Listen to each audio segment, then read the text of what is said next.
Way back in the 14th century, one thinker saw this hidden pattern in the rise and fall of empires. And that very question was at the heart of Ibn Khaldun's masterpiece, the Muqaddimah.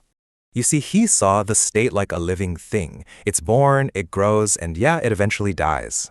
Now, the engine for this whole cycle, it's a powerful idea he called asabiya. Think of it as the social glue that lets a tough, hungry group take over a comfy, established state. But here's the crazy part. That initial strength, it starts to decay almost right away. He actually mapped out the entire life of a dynasty in these 5 distinct stages. So it kicks off with victory. Then the new ruler grabs all the power for himself. This brings on a golden age of luxury, but that tough warrior spirit starts to get soft. Then comes stagnation. They just end up copying the glories of the past, losing their creative spark. And finally, it's just waste and corruption, leaving an empty shell ripe for takeover. And get this, he figured this whole cycle wraps up in about 120 years. This perfectly explains his theory of the 3 generations: the builder, the sustainer, and the destroyer. So what's the real cause of this unavoidable decline? Well, it's not just one thing. It's a cascade. It really starts with luxury. That makes rulers defensive, and then tyranny isn't far behind. That means crushing taxes, a tanking economy, and that social glue, it just completely dissolves. The empire becomes totally hollowed out, just waiting for a new group with that strong asabiya to show up. But this collapse isn't really the end. It's just the beginning of the very next cycle. Centuries later, the historian Arnold Toynbee echoed this exact idea. Collapse comes from within. Which leaves us with a pretty heavy question. Are we seeing these same patterns playing out right now? You ever wonder if great empires have, an expiration date? Well, today we're diving into the work of a thinker from the 14th century who was convinced they do. He saw them as living things with a totally predictable life cycle, from a powerful birth all the way to an inevitable death. Let's see how he broke it all down. It really all starts with this one timeless question, right? It's a puzzle that has kept historians, rulers, and, everyone, up at night for centuries. Why do the mightiest powers on Earth eventually just crumble into dust? And this idea, this Turkish proverb, gets right to the heart of it. This concept of a recurring cycle, of the wheel of fortune just inevitably turning, that's absolutely central to our story today. It's this feeling that nothing lasts forever, and that the seeds of collapse are often planted right at the peak of success. So, to really understand this cycle, we have to meet the man who tried to crack its code almost 700 years ago. He looked at history not as just a bunch of stories, but as a science. This is him, Ibn Khaldun. Born in Tunis, he was a true revolutionary for his time. In his incredible book, the Muqaddimah, he basically argued that human societies follow clear, observable laws, kind of like the laws of physics. He wasn't just writing down what happened in the past, he was trying to figure out what made it all tick. He was looking for the engine. And he was pretty sure he found the main gear in that engine. He believed there was this single, crucial force that drives the rise and fall of every single civilization. He had a special name for it, asabiya. So what is asabiya? Think of it as the lifeblood of a rising power. It's that intense group loyalty, that shared will to survive, to fight, to sacrifice, and to build something amazing together. It's the intangible glue that makes a group of people way more than just the sum of its parts. And this slide just lays out the contrast so clearly, doesn't it? On one side, you've got the group with strong asabiya.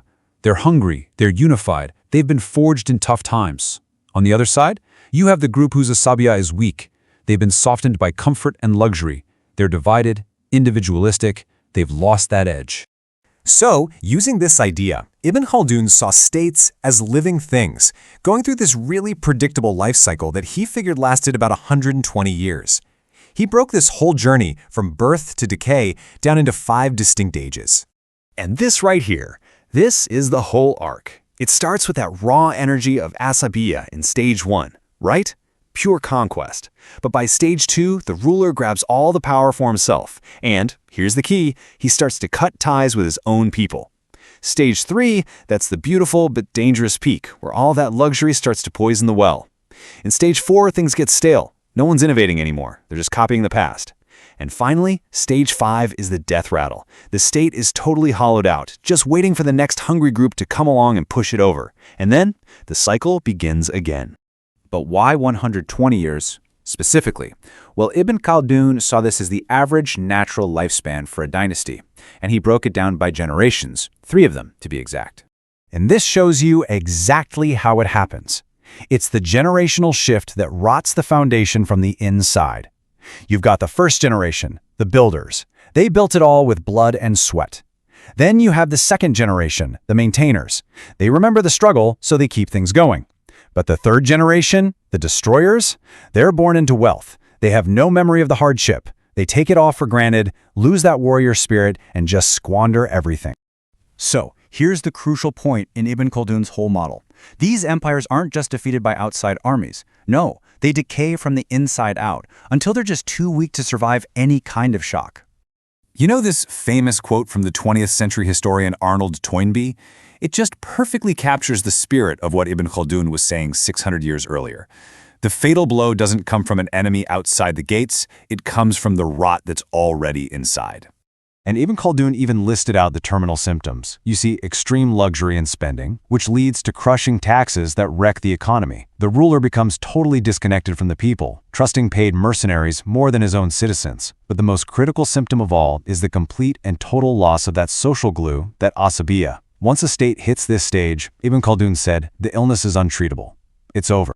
And that is the enduring and maybe kind of unsettling power of Ibn Khaldun's theory. It's a 600-year-old framework that forces us to look at our own world right here and now and ask that very big question about the ground beneath our own feet.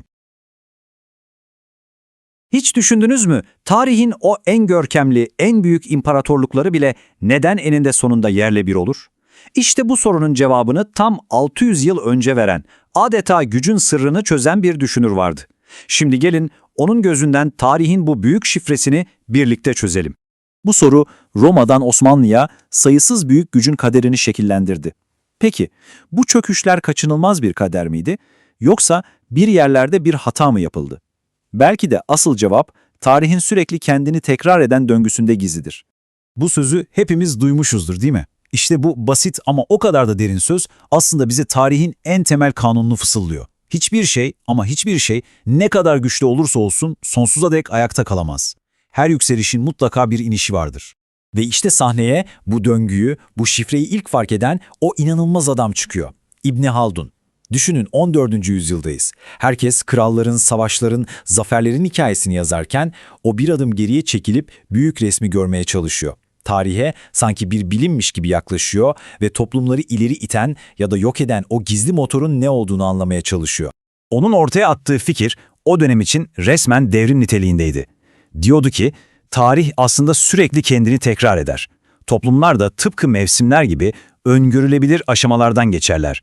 O sadece olayları bir kenara yazmakla yetinmedi.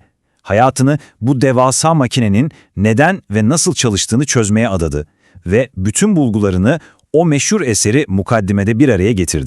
Peki İbn Haldun'un bu müthiş teorisinin tam kalbinde ne yatıyor? Yani bütün bu tarihi döndüren motorun yakıtı ne? Gelin ona bakalım. İşte o sihirli kelime, asabiyet. Nedir bu asabiyet? En basit haliyle bir toplumu bir arada tutan sosyal yapıştırıcıdır. Hani o biz duygusu var ya, işte o. Bir grubu, bir kabileyi, bir milleti en zor zamanlarda bile tek bir yumruk gibi birleştiren, ortak bir amaç için fedakarlık yapmalarını sağlayan o görünmez ama çok güçlü kolektif ruhtur. Asabiyet, bir imparatorluğun adeta can damarıdır. Şimdi aradaki farkı daha iyi anlamak için düşünelim. Güçlü asabiyet, zorluklarla pişmiş çelik gibi bir iradeye sahiptir. İnsanlar birbirine kenetlenmiştir, amaçları ortaktır, hırslıdırlar. Zayıf asabiyetse, o biraz daha rahatına düşkündür. Lüksü, konforu sever. Artık biz değil, ben demeye başlanır. Ve işte o toplumu bir arada tutan bağlar yavaş yavaş çözülür. İbn Haldun'un en parlak fikirlerinden biri de şu: devletler de aslında tıpkı bizler gibi canlı birer organizmadır. Doğarlar, en parlak zamanlarını yaşarlar, sonra yaşlanırlar ve kaçınılmaz sona doğru ilerlerler. Hadi gelin bir devletin bu hayat hikayesine daha yakından bakalım. Ve işte o 5 perdelik oyun başlıyor. Her şey asabiyetle yanıp tutuşan o aç, hırslı grubun sahneye çıkmasıyla başlar. Zafer. Sonra lider gücü tamamen eline alır, Artık patron benim der ve yavaş yavaş yola çıktığı dava arkadaşlarından uzaklaşır. Ardından o şaşalı dönem gelir. Refah, saraylar yapılır, sanat zirveye çıkar, her yer ışıl ışıldır. Ama tam da bu noktada bir şeyler ters gitmeye başlar. Çünkü rahatlık o eski ateşi söndürür, yaratıcılık biter, yenilikten korkulur, sadece geçmiş taklit edilir. Ve final, çöküş, lüks, israf ve savurganlık. İmparatorluk kendi yarattığı ağırlığın altında ezilip gitmeye başlar. Peki bütün bu hikaye ne kadar sürüyor? İbni Haldun'un cevabı inanılmaz derecede net. Yaklaşık 120 yıl. Neden mi 120? Çünkü bu süre kabaca 3 neslin ömrüne denk geliyor. Ve bütün sır da aslında bu 3 nesilde gizli. Döngünün motoru tam olarak burada. Birinci nesli düşünün, yani kurucuları. Onlar zorluğu, kıtlığı, mücadeleyi iliklerine kadar yaşamış insanlar. İmparatorluğu tırnaklarıyla kazıyarak kurmuşlar. Sonra onların çocukları ikinci nesil. Onlar babalarının anlattığı o zor günleri dinleyerek büyümüşler ama hiç yaşamamışlar. Hazıra konmuşlar, düzenin tadını çıkarmışlar. Ve geldik üçüncü nesle. Onlar altından kaşıklarla doğmuşlar. Dedelerinin ne çektiğinden zerre haberleri yok. O savaşçı ruh, o mücadele azmi hepsi buharlaşıp gitmiş. Ve işte tam o anda imparatorluğun zırhında kocaman bir delik açılır. İyi de nasıl oluyor da bu devasa yapılar kendi kendilerini yok ediyor? Gelin şimdi bir nevi otopsi yapalım ve bu intiharın sebeplerini tek tek inceleyelim. Bu söz o kadar doğru ki medeniyetler öldürülmez intihar ederler. Yani dışarıdan gelen bir düşman ordusu aslında sadece kapısı zaten açık, içeride can çekişen bir eve giriyor demektir. Ölümcül yara çoktan içeriden açılmıştır. Asıl katil her zaman içerideki çürümedir. Peki can çekişen bir devletin belirtileri neler? Şöyle bir bakalım. Aşırı lüks ve para saçma. Devletin kasası tam takır hale gelir. Halka yüklenen vergiler artık bel büker, adaletsizlik artar. Yönetici sarayından çıkıp halkının ne halde olduğunu bile bilmez. Ve belki de en kritik olanı, o eski sadık, biz diyen savaşçılar gitmiş, yerine parasını verirsen savaşırım diyen paralı askerler gelmiştir. Bütün bunlar tek bir hastalığın belirtisidir. O meşhur asabiyet artık ölmüştür. Ve böylece çember tamamlanır. O eski, görkemli ama içi koflaşmış devlet, kenarda bekleyen yeni, aç, hırslı ve en önemlisi asabiyeti tavan yapmış bir grup için artık kolay bir avdır. Sahne kapanır ve yeni bir oyun başlar. Ama hikaye hep aynıdır. Peki bütün bunlar 600 yıl öncesinin tozlu sayfalarında kalmış bir hikaye mi sadece? Şöyle bir etrafımıza, günümüz dünyasına bakalım. İbni Haldun'un bu teorisi bugün size neleri hatırlatıyor? Yükselen güçler, durgunlaşanlar, o asabiyet dediğimiz ruhun nerede görüyorsunuz ve nerede kaybolduğunu hissediyorsunuz? Belki de en can alıcı soru şu: bu döngü, bu devran kırılmaz bir kader mi, yoksa insanoğlu tarihten ders alıp bu tekerleğe bir çomak sokabilir mi? Bu sorunun cevabı da sanırım hepimizde saklı. Merhabalar, gelin bugün tarihin en büyük, en temel sorularından birine cevap arayalım. İmparatorluklar neden kurulur, zirveye çıkar ve sonra neden kaçınılmaz bir şekilde yıkılır? Bu sorunun cevabı, şaşıracaksınız ama tam 600 yıl önce yaşamış bir dehanın zihninde saklı olabilir. İbni Haldun'un o meşhur güç çarkına birlikte bakalım. Düşünsenize, bu soru Roma'dan Osmanlı'ya, Britanya İmparatorluğundan günümüzün süper güçlerine kadar hepsinin kaderinde yankılanıyor. Bir güç nasıl oluyor da zirveye tırmanıyor, o parlak günleri yaşıyor ve sonra sanki kumdan bir kaleymiş gibi her şey bir anda dağılıveriyor. İşte bu sorunun peşine düşeceğiz. Peki ya size bir imparatorluğun sonunu getiren şeyin dışarıdan gelen düşman orduları olmadığını söylesem? Ya asıl sebep içeriden yayılan, yavaş yavaş bütün bedeni saran bir hastalıksa? İşte bu kışkırtıcı fikir, yani medeniyetlerin öldürülmediği, aslında intihar ettiği düşüncesi bütün bu anlatının anahtarı olacak. Ve en ilginç kısmı ne biliyor musunuz? Bu sorunun cevabı aslında yüzyıllardır yanı başımızda duruyor. 600 küsür yıl önce bir düşünürün fark ettiği o döngü, o desen, bugün bile o kadar geçerli ki insan gerçekten hayret ediyor. O zaman hadi hikayemizin merkezindeki bu inanılmaz zihinle örüntüyü gören o adamla tanışalım. Karşınızda İbni Haldun. Bakın o sadece geçmişte ne olduğunu kaydeden sıradan bir tarihçi değildi, hayır. O çok daha fazlasıydı. Toplumları sanki bir laboratuvardaki canlı organizmalar gibi inceleyen, adeta modern bir sosyal bilimciydi. O ünlü eseri Mukaddime de zaten bir tarih kitabı olmaktan çok öte, toplumların ve devletlerin adeta genetik kodunu, DNA'sını çözen bir kılavuz gibi. Hatta bu yüzden bugün bile sosyolojinin kurucu babalarından biri olarak görülüyor.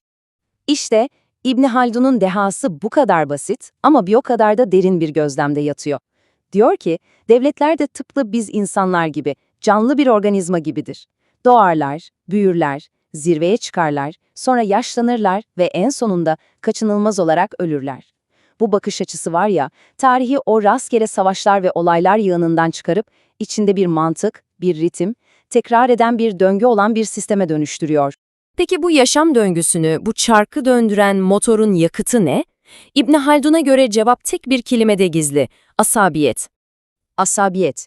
Bu kelimeyi bir grubun harcı, onları bir arada tutan o sihirli yapıştırıcı gibi düşünebilirsiniz. Yani bildiğimiz o takım ruhunun en yoğun, en güçlü hali. İnsanları ben demekten çıkarıp biz dedirten, en zor zamanlarda bile onları tek bir yumruk gibi birleştiren o görünmez ama çok güçlü bağ. İbn Haldun'a göre işte bu ruh olmadan bir imparatorluk kurmak imkansızdır. Ve işte İbn Haldun'un teorisinin kalbinde yatan o büyük çatışma.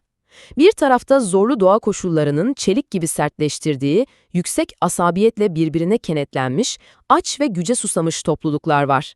Diğer taraftaysa refahın getirdiği rehavete kapılmış, lüks içinde yaşayan ve o birleştirici biz ruhunu çoktan kaybetmiş şehirli medeniyetler.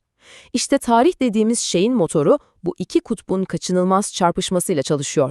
Şimdi gelin İbn Haldun'a göre her devletin, her hanedanın istisnasız takip ettiği o öngörülebilir yolculuğa, yani 5 aşamalı yaşam döngüsüne biraz daha yakından bakalım. İşte o meşhur 5 aşama. Her şey zaferle başlıyor. O yüksek asabiyetli grup geliyor ve zayıflamış devleti yıkıyor. İkinci aşama istibdat. Lider, gücü yavaş yavaş kendi elinde toplamaya, merkezileştirmeye başlıyor. Üçüncü aşama refah. Artık devlet zirvede. Sanat, bilim, mimari patlama yaşıyor. Dördüncü aşama durgunluk. Yaratıcılık bitiyor, artık sadece geçmişi taklit etme dönemi başlıyor.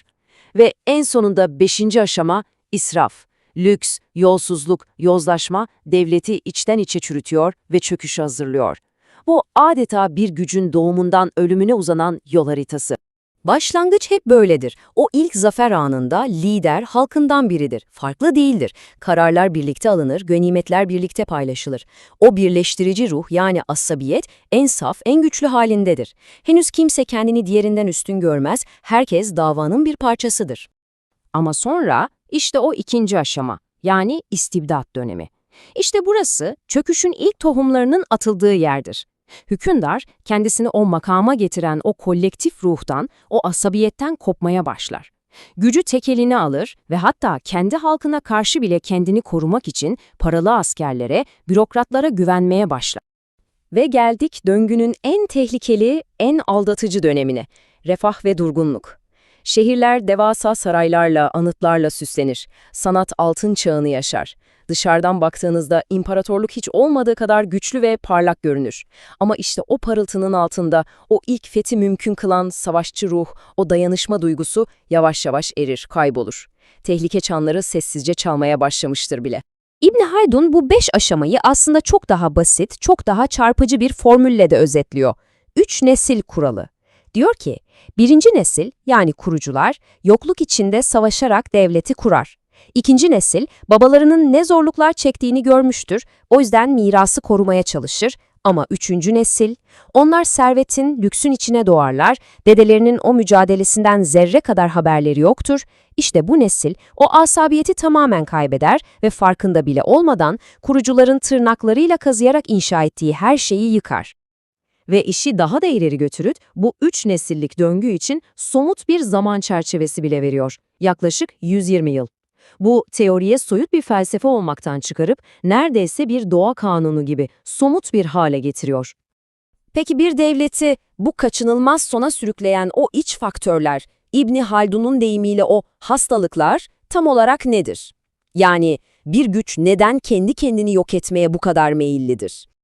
İşte bu gördüğümüz liste bir devletin kendi kendini imha etme rehberi gibi. Ve en korkuncu ne biliyor musunuz? Bunların hepsi birbirini tetikleyen bir domino etkisi yaratıyor. Saraydaki lüks yaşam artınca bunu finanse etmek için halkın üzerine daha ağır vergiler biniyor. Ağır vergiler halkın çalışma isteğini ve devlete olan bağlılığını, yani o meşhur asabiyeti yok ediyor. Bağlılık kaybolunca hükümdar daha da baskıcılaşıyor ve etrafını liyakatsiz, sadece evet efendim diyen dal kavuklarla dolduruyor. Bu, geri dönüşü olmayan bir ölüm sarmalı adeta. Yani işin özü, bütün hikaye acı bir paradoksa dayanıyor. Bir devleti yıkan şey, başarısızlığı değil, tam tersine başarısının ta kendisi. Onu zirveye taşıyan o fedakarlık, o dayanışma, o birlik ruhu, zirvenin getirdiği refah ve konforun içinde adeta buharlaşıp uçup gidiyor. Ve genellikle son darbe, son çivi ekonomiden geliyor. İbn Haldun der ki, bir yönetici halkının malına, mülküne adaletsiz bir şekilde göz dikmeye başladığında, o devletin sonu gelmiş demektir. Çünkü insanların üretme ve çalışma hevesi kırıldığı an, devletin damarlarındaki kan da çekilmiş olur. Ekonomik baskı ve zulüm, bir medeniyetin artık can çekiştiğinin en net işaretidir. Güzel. Buraya kadar her şey tamam. Peki, 14. yüzyılda ortaya atılmış bütün bu fikirlerin, bugün, şu an bizim için bir anlamı var mı? Cevap, kesinlikle evet. Hem de sandığımızdan çok daha fazla. Onun için tarih sadece bir olaylar listesi değildi. Tıpkı fizikte, biyolojide olduğu gibi altında yatan kanunları olan, tekrar eden desenleri olan bir bilimdi. Bu yükseliş ve çöküş döngüsü de ona göre bir kaza veya tesadüf değil, adeta yer çekimi gibi kaçınılmaz, öngörülebilir bir doğa yasasıydı. İbn Haldun'un bu analizini bir kez anladığınızda dünyayı bir daha asla eskisi gibi göremiyorsunuz. İster istemez günümüzdeki haber başlıklarına, ülkelerin yükseliş ve düşüşlerine, toplumsal krizlere baktığınızda onun 600 yıl önce çizdiği bu şablonu, bu döngüyü görüyorsunuz. Bu da onun ne kadar zamansız, ne kadar evrensel bir deha olduğunun en büyük kanıtı. Ve bu analizimizi, cevabını tamamen size bıraktığımız bir soruyla bitirelim. İbn Haldun bu döngüyü 600 yıl önce gördü. Peki biz? Biz bugün etrafımıza baktığımızda bu döngünün işlediğini nerelerde görüyoruz? Hangi toplumlarda o birleştirici ruh, o asabiyet yükselişte? Hangilerinde ise refah ve lüks o kurucu ruhu yavaş yavaş köreltiyor? İbn Haldun'un o güçlü merceğini bugünün dünyasına tuttuğunuzda karşınıza nasıl bir resim çıkıyor? İşte bu üzerine uzun uzun düşünmeye değer bir soru. 14世紀のある思想家が考えた権力の法則、その核心に迫ってみましょう。文明は自ら滅びる。これって一体どういう意味なんでしょうか。実は歴史家のウィブン・ハルドゥーンはある繰り返されるパターンに答えを見出したんです。彼が言うには、王朝の攻防の鍵はアサビーヤ、つまり集団の結束力にあるんです。アサビアが強いと集団は団結し意欲的になります。でも弱まると堕落してしまう。彼は国家を生き物のように捉え、誕生から死まで予測可能な5つの段階があると考えました。それではこのライフサイクルを見ていきましょう。力強い誕生から避けられない死まで、すべては征服から始まります。指導者と民が闘争の中で固く結ばれている状態ですね。でも権力を握ると支配者は自分を支えた仲間から距離を置き、官僚に頼り始めます。ここが黄金時代、征服の果実を手にし、国家はまさに無敵に見えます。でも安楽は創造性の敵。国は強力に見えても実はダイナミズムを失っているんです。この頃にはもう王朝は抜け殻、富は浪費され、新しいハングリーな集団に倒される寸前です。なぜ避けられないのか。ハルドゥーンに言わせれば、破壊の種は成功そのものにあるんです。彼は王朝の寿命を約120年、つまり3世代と考えました。世代ごとに役割が違うんですね。この衰退サイクルを回す要因はいくつかありますが、すべては結束力、アサビアの喪失から始まります。そう、繁栄と都市生活がかつての戦士の魂を骨抜きにしてしまうわけです。さらに贅沢のための重税が民の意欲を奪い、支配者との絆を断ち切ってしまうんです。古い王朝が枯れ果てると、強いアサビーヤを持つ新しい集団が辺境から現れます。そしてまた新たな潜伏が起こり、攻防の5段階が繰り返されていくというわけです。14世紀のこの理論、権力のパターンについて時代を超えた問いを投げかけますよね。さて、今回の解説はですね、14世紀に生きたある一人の天才思想家を取り上げます。彼は、なぜあれほど偉大だった文明が必ず滅びてしまうのか、その謎を解き明かす非常に強力な理論を打ち立てたんですね。さあ、その核心に迫っていきましょう。まずはですね、何世紀にもわたって多くの歴史家や、時の指導者たちも悩ませてきた、この延々とも言える問いから始めてみたいと思います。ある理論によればですね、その答えっていうのはかなり衝撃的なんです。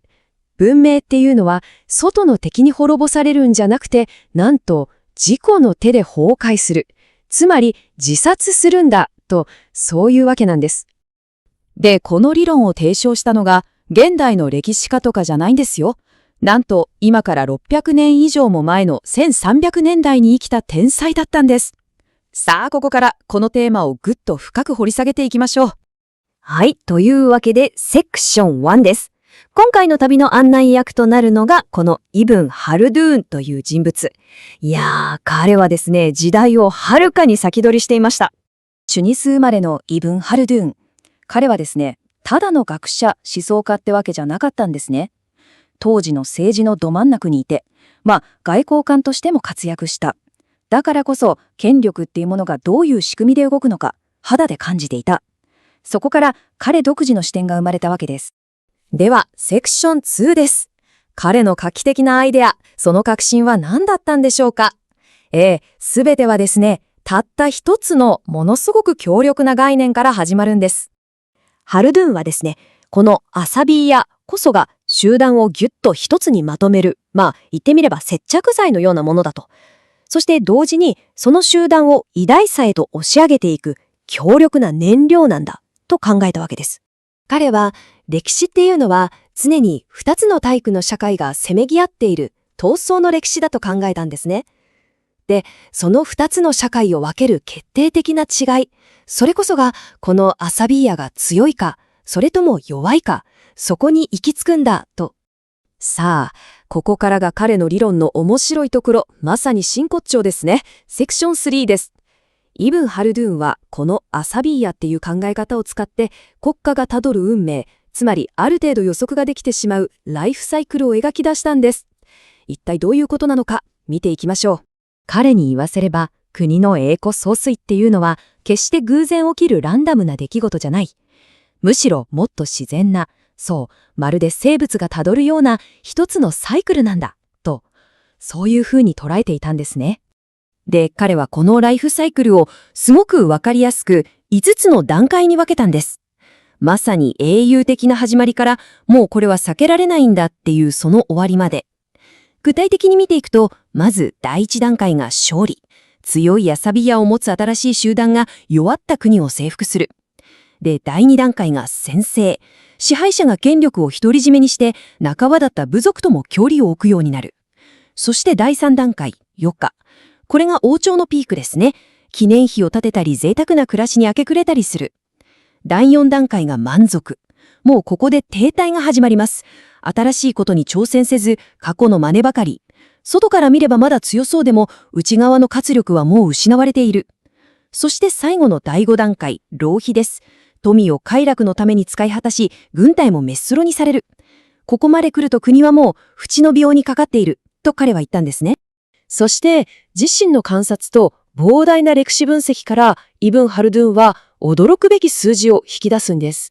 なんと、王朝の平均的な寿命っていうのは、およそ120年である、と、結構具体的ですよね。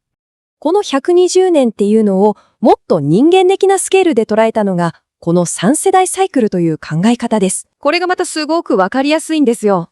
第1世代は創設者。苦労を知っていて強い絆で結ばれている。で、第2世代が維持者。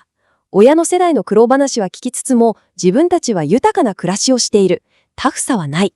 そして問題の第3世代が破壊者。生まれた時から贅沢の中で育って団結力も闘争心も完全に失っている。この世代が王朝の崩壊を目の当たりにするというわけです。なんだか耳が痛い話でもありますよね。はい。では、セクション4です。ここでの一番のポイントは、じゃあ、なぜこの衰退は避けられないのか、具体的に何が国を滅ぼしていくのかってことですよね。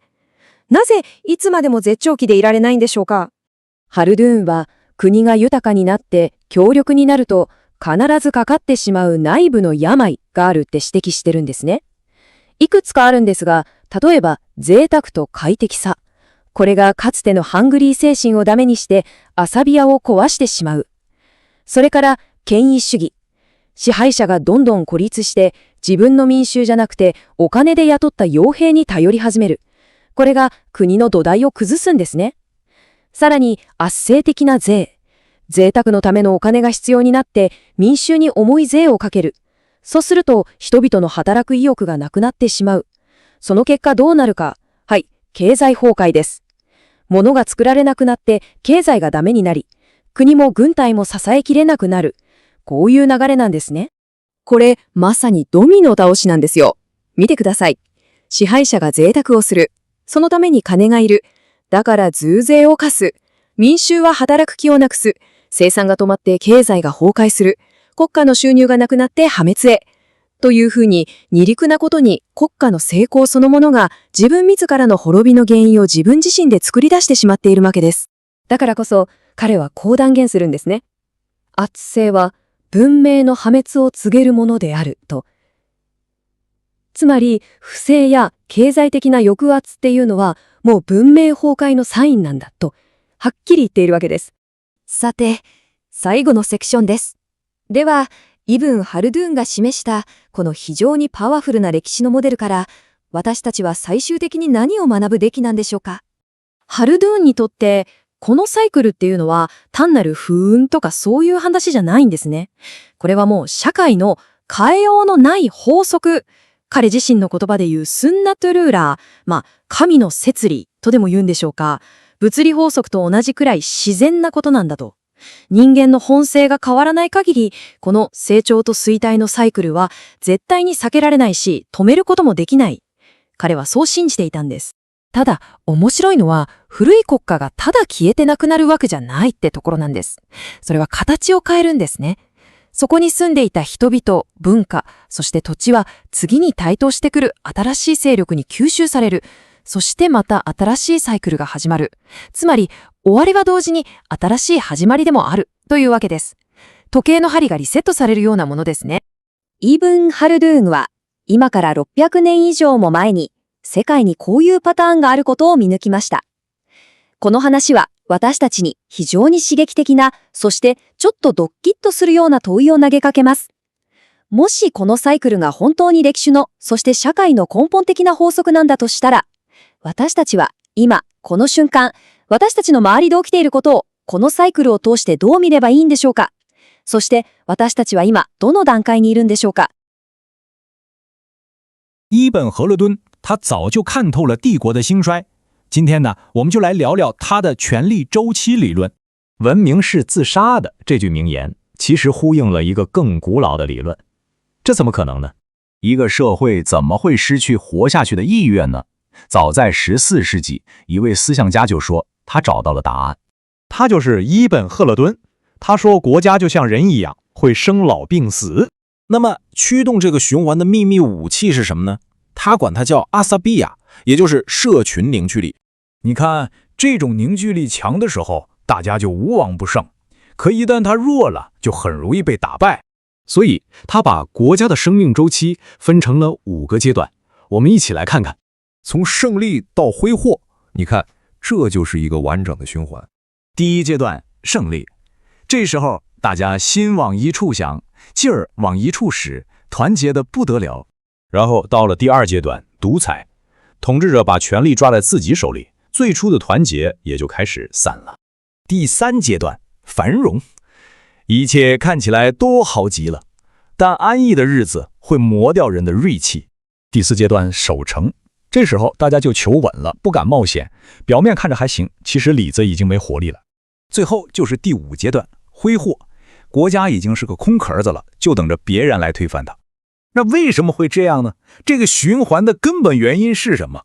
他认为问题出在代际传承上。他算了一下，一个王朝的寿命差不多就是120年，刚好也就是3代人的时间。你看，第1代打天下，第2代守天下，到了第3代，苦日子就全忘了，也就完了。所以说，奢华、不公，还有统治者的孤立，这些就像是慢性病，最终一定会拖垮整个国家。在他看来，这根本不是失败，而是一种自然规律，总会有新的群体在旁边等着呢。这个理论都600多年了，那么你觉得咱们今天的世界还在上演这样的循环吗？你有没有想过这么一个问题？一个看起来强大到无敌的帝国，一个无比辉煌的文明，为什么到头来还是会走向衰落呢？今天呢，咱们就借一位古代大神的智慧来一起聊聊这个话题。没错，就是这个问题。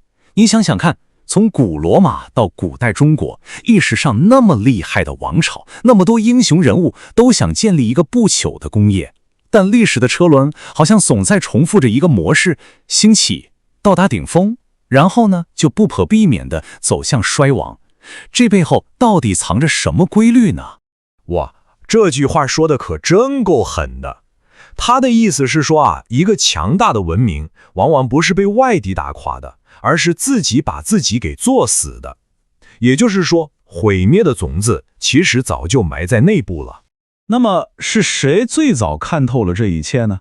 你可能想不到了，早在600多年前，就有一位来自北非的天才，他把文明看成一个活生生的人，早就把这套生老病死的规律给摸透了。好，那这位大神到底是谁呢？他就是我们今天的主角，一位真正超越了时代的天才——伊本·赫勒敦。你想想看啊，那可是14世纪，当时大部分人还觉得历史嘛，不就是皇帝或者老天爷说了算。可这位伊本·赫勒敦呢，他已经开始用一种咱们今天说的科学方法来研究社会了。所以啊，他被叫做社会学之父，真的一点都不夸张。他的那本历史绪论简直就是一本解剖历史的教科书。那么在赫勒敦看来，推动历史潮起潮落的那个最核心的发动机究竟是什么呢？他提出了一个超级关键的概念，也是理解他所有理论的钥匙，那就是阿萨比亚。阿萨比亚，这词听着是有点绕口，但你完全可以把它理解成一个群体的团魂，或者说是一种超强的社会凝聚力。就好像你看一支冠军球队，队员们不仅技术好，更重要的是什么？是他们心往一处想，劲往一处使，愿意为团队牺牲。就是这种精神，能让一个本来不起眼的群体爆发出不得了的力量。现在啊，咱们就来看看赫勒敦理论里最精彩的部分。他发现啊，历史这个大舞台上总有2拨人在唱对台戏，一边呢是在艰苦环境里挣扎的游牧者，他们又坚韧又团结，阿萨比亚也就是那个团魂特别强。而另一边呢是住在安逸城市里的城里人，他们呢日子过得舒服，但也因此变得懒散内斗，团魂早就散了。所以赫勒敦就说，你看啊，整个历史的循环说白了就是这帮有团魂的穷小子不断取代那帮没了团魂的富二代的过程。所以你看，在赫勒敦的眼里啊，国家可不是一个冷冰冰的一成不变的东西，它更像一个活生生的人，有自己的生命周期，而且这个周期还是可以预测的。更神的是什么呢？赫勒敦甚至给出了一个特别具体的时间，120年。你没听错，120年。他觉得这就像一个人的自然寿命，是一个王朝从出生到死亡的平均时长，而这个时间不多不少，正好就是3代人。这个3代循环的模型啊，简直不要太经典。你看，第1代是开创者啊，都是猛人，靠着一股狠劲儿打天下。到了第2代，成了维持者，他们继承了江山，享受着父辈的成果，但那股拼劲儿呢，就开始打折扣了。最要命的是第3代，也就是毁灭者，他们从小就泡在蜜罐里长大，什么苦都没吃过，那股上午精神、团队精神，也就是阿萨比亚，早就忘到九霄云外去了。那这个国家离完蛋也就不远了。除了这个3代模型啊，赫勒敦还画了一张更详细的路线图，把国家的移位子分成了5个阶段。你看啊，第1阶段叫胜利，大家靠着超强的凝聚力一起打拼，建功立业。然后呢，就到了专权阶段，老大开始享受权力了，慢慢的就跟当初一起创业的兄弟们有了隔阂。再往后，国家就进入了一个看起来特别美好的休闲阶段，文化艺术都很繁荣，但其实呢，衰退的种子已经悄悄埋下了。第4个阶段叫守成，整个社会都开始躺平了，不思进取就怕改变。那最后呢，就不可避免地滑向了浪费这个阶段，腐败横行，整个国家从里到外都烂透了。好，那到底是什么导致了这一切呢？这就回到了我们最开始那个问题，为什么这些强大的帝国最后都会走向自杀呢？赫雷敦指出的这些导致帝国自杀的病症啊，其实是一环扣一环的。首先就是奢侈的生活，它会慢慢腐蚀掉人们的斗志和血性。然后呢，统治者啊，为了维护自己的地位，会变得越来越专制，跟老百姓越来越远。为了维持这种奢侈的生活和养活军队，他们就只能拼命加税。你想，税那么重，谁还有心思好好干活呢？这么一来，经济就垮了。最后，整个国家像一个身体被掏空的病人，看起来架子还在，其实一阵风就能吹倒。赫勒敦在这里用了一个特别绝的比喻，他说啊，一个衰落的帝国就像一根干枯的灯芯。你看，灯还在，芯子也还在，但里面的油早就烧光了。这个时候，只要外面来一点火星，也就是一个充满渴望、团魂爆棚的新群体，唰的一下就能把它彻底点燃，开启一个全新的时代。所以说，历史真的就只是一个无休止的重复循环吗？赫勒敦的这套理论对我们今天的世界又有什么启发呢？你看，从这段话里我们就能明白，对赫勒敦来说，历史可不只是背背年份、记记人名那么简单，它是一门科学，一门去寻找因果关系，去深入挖掘社会为什么会变成这样的学问。所以呀，在赫勒敦的眼中，历史其实没有真正的终点。一个文明的衰落，就像秋天的落叶，看起来有点伤感，但它也为来年春天的万物复苏提供了养分。毁灭与重生就这样构成了一个永恒的循环。好，那么最后让我们把目光拉回到现实。伊本·赫勒敦在600多年前就看透的这个历史循环，你觉得在今天的世界上是不是还在上演呢？不管是大到一个国家，还是小到一个公司，甚至是一个团队，你有没有看到这种阿萨贝亚的凝聚和消散，还有随之而来的兴衰起落呢？这个问题啊，就留给你来慢慢思考了。